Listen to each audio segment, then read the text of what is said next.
Okay, it's time to get started. So I will lecture until around 6:05ish. Hopefully, get through Chomsky normal form. Then we'll ask you to get out of your seat, and then we'll put the tests on with your name on them. You'll sit at your test. We'll start at 6:15. Any questions before we start? Yeah. For the helping lemma, can we use other variables other than A and B? Of course. Yeah. Okay. Yeah. It's just a name. Okay. Yeah. Of course. Any other? Yeah. So what will be the furthest this test will cover? I didn't hear you. What is the furthest this test covers? If you were here, were you here on Monday? Like where we go on Monday? Okay. Yeah, I said where it was on Monday. Okay, so say I'm working on something on the problem, I pick my string, it's wrong, it ends up still being in the language, and I'm pressed for time. What should I do to go from there? What should he do? Pick a new one. Explain what Explain what you were going to do. Okay. Yep. Nothing's worse than having a blank page. Yeah, any other questions? All right, so announcements PSET 2 is out. Should you have started it yet? Yes. Yeah, or at least looked at it at the very least. I don't think Andrew's here. Is Andrew here? No. So I don't know if recitation 1 grades are up, but supposedly they're up. So press them if they're not. All right, other questions before we start then? Okay, so we were talking about this thing. Oh. I think you should see what's on my screen. All right, so we were talking about this thing called Chomsky normal form. And the reason we were talking about this is we wanted to make this full screen. We wanted to simplify the grammar in order to be able to not only parse it a bunch easier, but we can guarantee some properties such that if we generate a variable, then it must generate something of the string. It can't disappear at any other point. And it has a lot of other nice properties that we'll see within the next week or so. So we were working through this grammar right here, which was, what was the language of this grammar? Balanced parentheses, yeah. And the first step in converting any grammar to CNF was we made a new start variable that went to the original start variable. And the reason for that is that we don't want the empty string to be generated in more than one way. So we made sure that any variables on the right-hand side of any rule never went back to the start variable. And the easy way to do that is have a new start variable make the old one. And we saw that that was correct. But is this grammar, once we did that process, in CNF yet? No, it's not in CNF. Why is it not in CNF? Because, first of all, a non-start variable is making the empty string, which violates the first rule, the first type of rule. And there are other ones, like there are mixes of variables and terminals. We have the start variable making a single variable, whereas you have to make exactly 2 variables. So we have still some work to do. So the next step is, since we don't want to reintroduce steps that we have fixed before, the next step is to, and I'm going to put this in quotes, eliminate epsilon rules. Or have all the epsilon rules disappear in some way and have only possibly the new start variable make the empty string, because that's the only way we want to make it. Well, why do I put eliminate in quotes here? Because what if I deleted the s to empty rule in this grammar? Would I be able to generate any string at all of terminals? No, there's no way that it would be able to. So, well, should we have S0 go to empty? Or should that be a rule once I'm done with this step? Yeah, because I see that S0 can make S, which could make empty. So we gotta somehow think, how, if in this arbitrary grammar, could I propagate this empty string or any variable that could make the empty string back up to the start variable if possible. But more importantly, well, if I wanted to ax that s to epsilon rule, well, should I be able to make the string left, right with nothing in it? Yeah, well, if we wanted to make that before, what we did is s0 to s, then s make left, s right, then s goes to empty.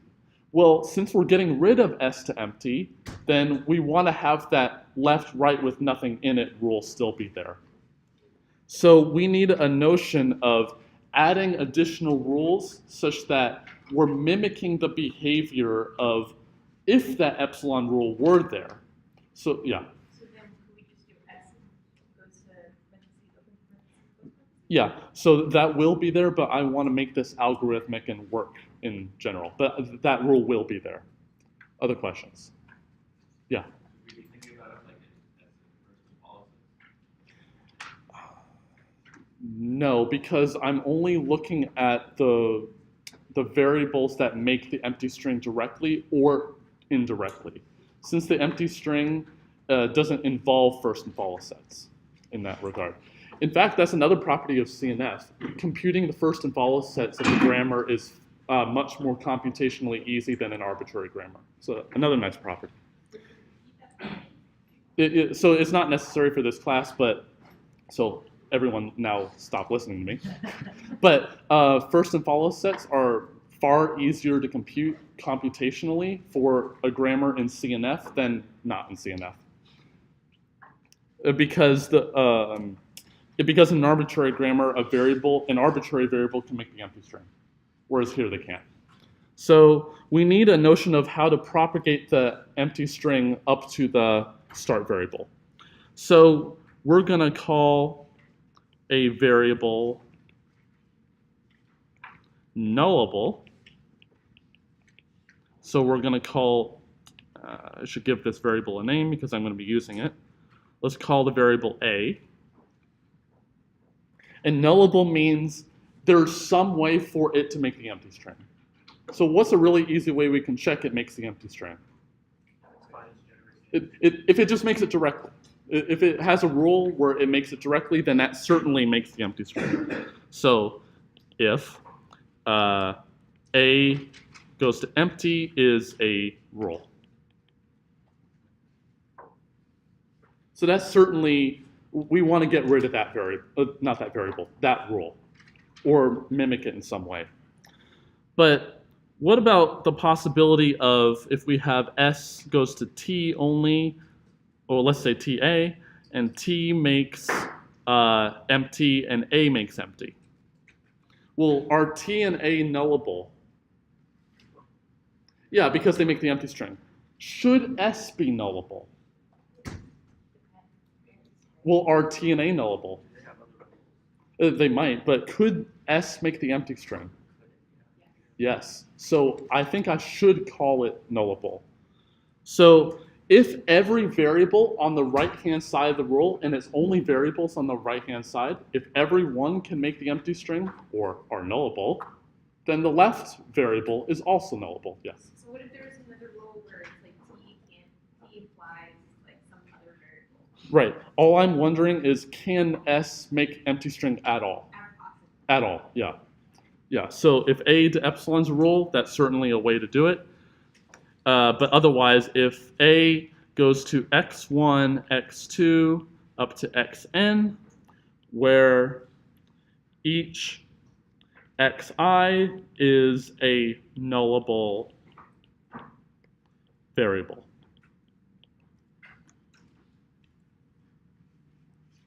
Okay, so this is an inductive definition. If it's only variables on the right-hand side, however many of them, and each one is nullable, then certainly the thing on the left is also nullable because it can make the empty string.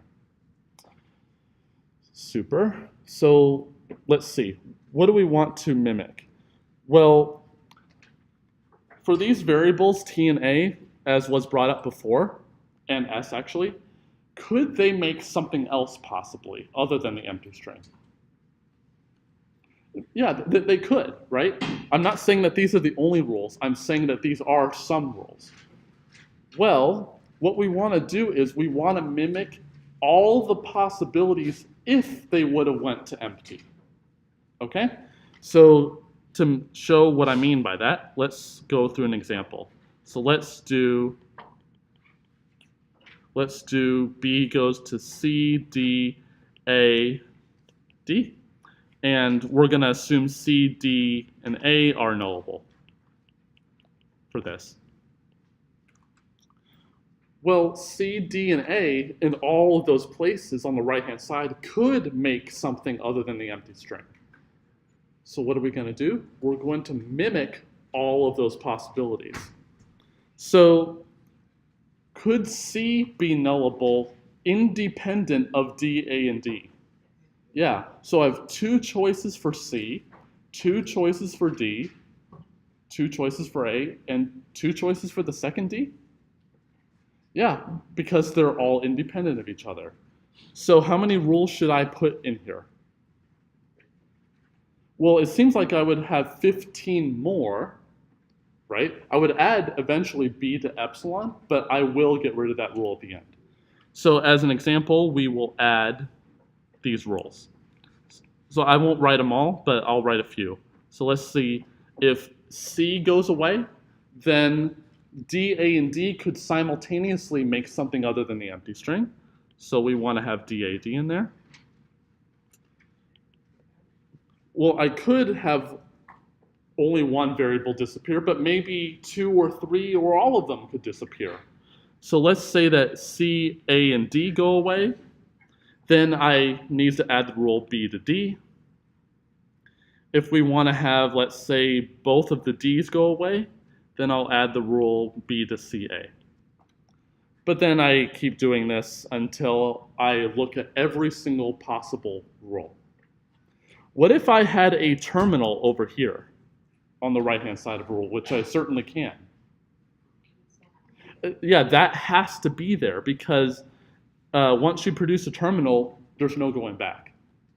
So for all possibilities of variables on the right-hand side where they're all nullable, then I'm going to look at every possible way that they could be present or not.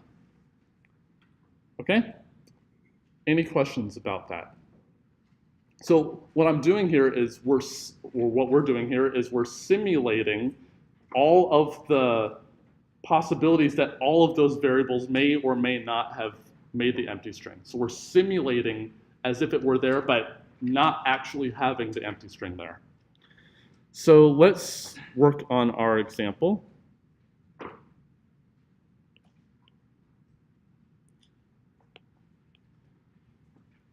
So here's our example from before.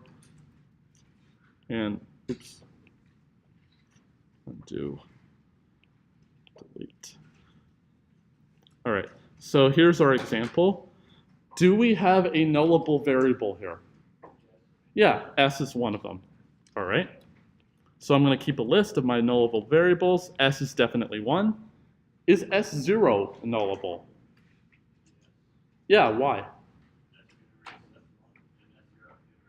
Right. So the rule associated with S0 has a single rule with a right-hand side that consists entirely of nullable variables. So, by our definition, S0 is also nullable.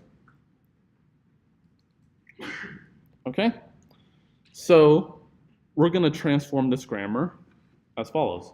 Should I modify the existing rules yet? Or like delete any rules so far? No, because I want to work with the existing set of rules and then delete the ones that aren't going to work. So I'm going to keep exactly the same rules as before. This isn't, okay. I'm going to put them on the second page. Make this one a little bigger. Well, since S is nullable, what should I do with S0? I gotta have the possibility that S could have made the empty string, okay? So I gotta add the rule S0 makes empty.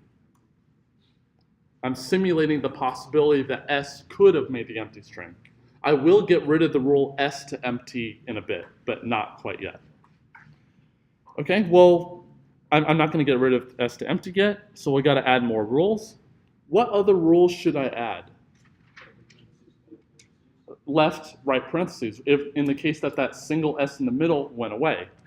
So we would have left, right there. What other possibility? Just S. So that's obviously a dumb rule to have there. S make S, but we're going to put it in anyway. Any other rules that I should add? Well, if I made both of those S's go away, I would have S goes to empty. So I should add that rule, but I already have it. So there's no reason to add it again. Okay? So I'm actually going to move this guy over here. And then now what do you think I'm going to do? What am I going to do? Yes. So I'm going to get the one only for S, the non-start variable. The one for the start variable, of course, I got to keep that one. But for the other ones, I don't want to modify. Well, let's check. Am I trying to deceive you and in some process that, okay, yeah, this definitely works? Does this actually work in not changing the language of the grammar? Well, let's see. If I had a computation, not a computation, a derivation in the original grammar before we made this modification, do I have one now? Well, if I didn't use an S to epsilon or a variable to epsilon rule, do I already have one? Yeah, why do I have one? Because I didn't modify any of the existing rules in the grammar, other than the ones that used variable to epsilon. But if it did use variable to epsilon, do I still have a derivation? Well, I think we do, because we simulated all the possibilities of where that variable could have went away. Okay? And so therefore, we still have a derivation in this grammar. And look the other way around. If I have a derivation in this grammar, do I have one originally? And I argue by very similar reasoning, we still do. Okay? Does my hand-wavy argument convince everyone? Don't just agree with me because I'm standing up here and you're over there. Does that make sense? Okay. Is the grammar that we have right now in CNF? No. So we fixed the epsilon thing, that's good. But we still have some problems. Like we have a single variable over here. We have two terminals where instead we needed two variables. This two variable one is A-okay, that's good. But we have a mix of variables and terminals right there. So let's talk about one more if we have time. So step 3. Well, the annoying thing about this rule in particular, this one on the right, in order to make left right, how many derivations of that string are there? Just the string left right, parentheses. How many derivations are there in this grammar? Well, I take S0 to S, then I take S to S, then S to S, then infinitely many. That's kind of annoying, isn't it?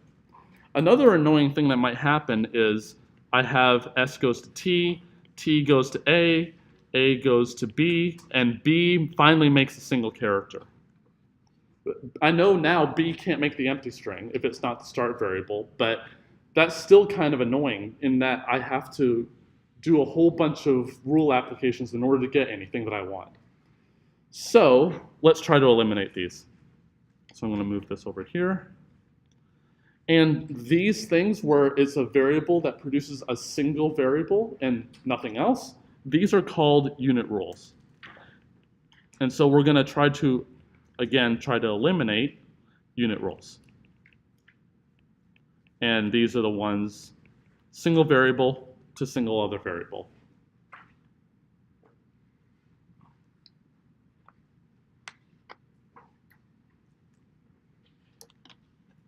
Actually, we have that in S0's rules too.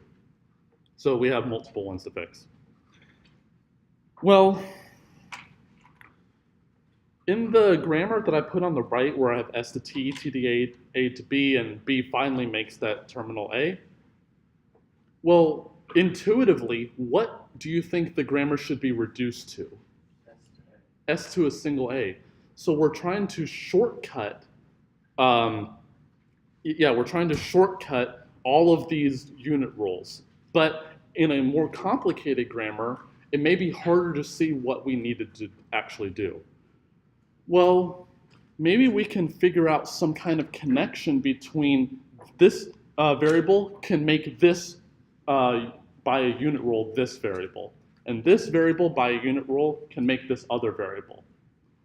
And then C, if there is some way to get from this variable down to this other variable by only unit roles, shortcut your way there. Okay? Any suggestions on how we do that? Do we have some kind of structure where we figure out how to get from one place to another? A graph. Okay, well, should I use an undirected or a directed graph? Directed, why? Right. If S goes to T, must T go to S? No, not necessarily. So we're going to form a directed graph. I'm telling you, graph theory is the most important thing in computer science. If you know graph theory, you'll succeed at everything. All right, form a directed graph where the vertices are the variables, and add a directed edge from A to B, so from vertex A to vertex B, or variable A to variable B, if A can produce V, B is a unit role.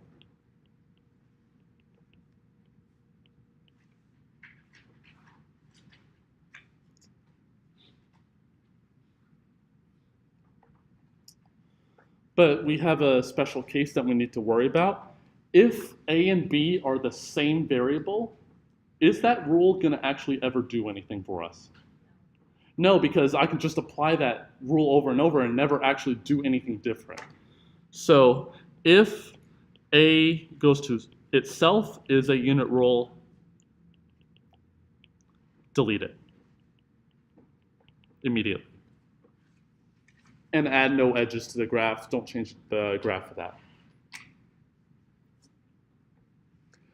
Well, we kind of wanted to have this shortcut of, if I wanted to have S goes to A, we got to shortcut our way there. But since in a complicated, more complicated context-free grammar, I might not know necessarily the connections. Maybe we can just put all of them as possibilities. So for all rules, A goes to UBY. So I'm looking at every single rule that there is. In the case of, and I'm saying that there is a variable on the right-hand side.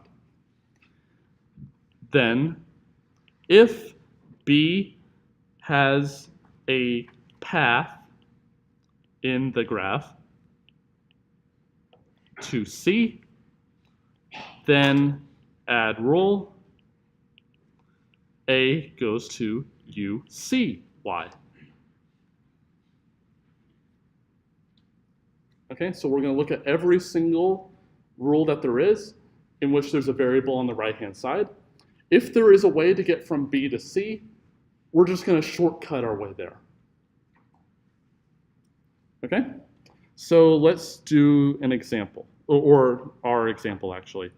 So let's copy our, I may have copied too much. let's put our graph down here. I mean our grammar down here. All right. So obviously I'm going to make a directed graph. What are the vertices going to be in this graph? S0 and S. So it's going to be a pretty boring graph, unfortunately. It's going to have two vertices. Yeah.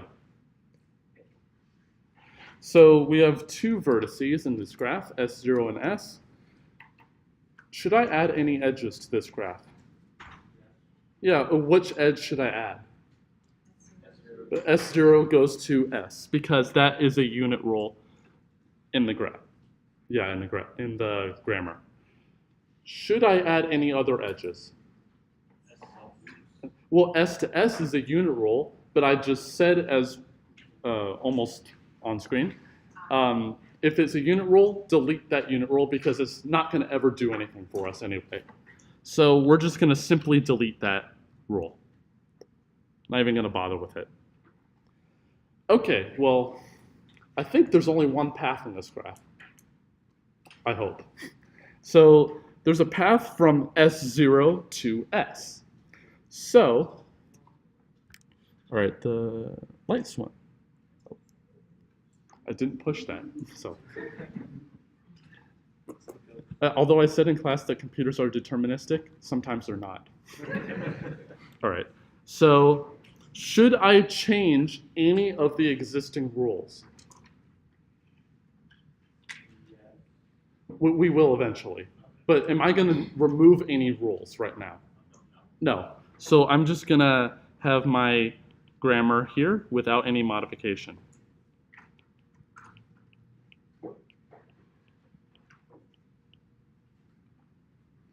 Okay. Well, what am I going to do? We're going to look at all paths in the graph. There's one of them. And we're going to see if there's a rule that involves S on the right. Yeah, so if we're going to look at the rules in which S is on the right-hand side of the rule. Okay? And the thing on the left must be S0, so there must be a path from S0 to S. So there's one rule, only one rule of that type, and that's that one. So we're going to replace, let's see. So let's look back here, just to be sure. We're going to form a directed edge from A to B for every single unit rule. And for all rules that have, okay, yeah. So, yeah. So the way to really think about this is copying rules across variables. So if you don't want to think about the graph idea, think about it this way. Well, the idea we want to have here is replace S in the S0 to S rule with the things that S could make anyway. We're shortcutting our way over. So instead of having S0 to S, which we'll delete in a second, we're going to shortcut our way there.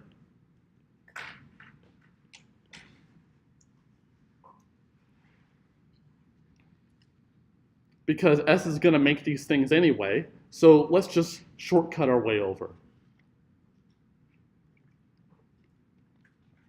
And then what should I do? Get rid of that. Yeah, get rid of what? S0 generates S, yeah. Because we don't want any unit rules after this. So then I'm going to move all of this over. Oops. Fix that. So obviously you say, this grammar doesn't need two variables. Does it need two variables? No, it doesn't need two variables because we pretty much recovered the original grammar we had. Why should I keep the second variable there?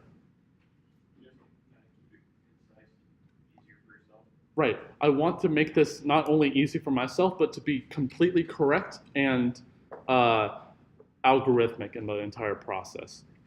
So let's make a final check before we take a break. If we had a derivation in the grammar before we eliminated the unit rules. Do we still have a derivation now?